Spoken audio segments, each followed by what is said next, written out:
কৈলাসহর চণ্ডীপুর বিধানসভা কেন্দ্রের বিধায়ক তথা রাজ্য সরকারের মাননীয় মন্ত্রী টিঙ্কু রায়ের নির্দেশে কৈলাসহর চণ্ডীপুর বিজেপি মণ্ডলের যুব মোর্চার উদ্যোগে শনিবার দুপুরবেলা কৈলাসহর নেতাজি চৌমুহনী এলাকায় পথচারীদের মধ্যে ঠান্ডা পানি বিতরণ করা হয়।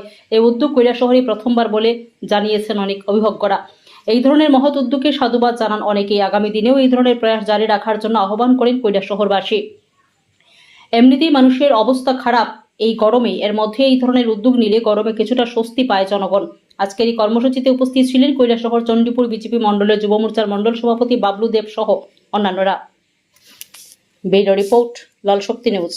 নমস্কার, আমাদের চণ্ডীপুর মণ্ডলের প্রাণপ্রিয় বিধায়ক শ্রদ্ধেয় দাদা টিঙ্কু রায় মহোদয়ের নির্দেশে আমরা চণ্ডীপুর মণ্ডল যুব মোর্চার উদ্যোগে আজকে গ্রীষ্মের প্রখর দায়ের মধ্যে পথচারীদের মধ্যে যাতে কিছুটা স্বস্তির জন্য আমরা এই পানীয় ঠান্ডার ব্যবস্থা করি। নেতাজি কন্যারে আমি ধন্যবাদ জানাই।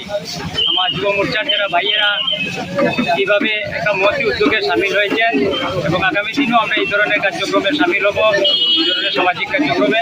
নমস্কার। আমাদের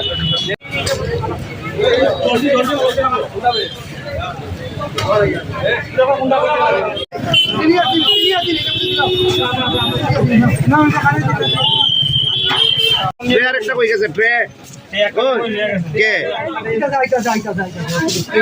মামা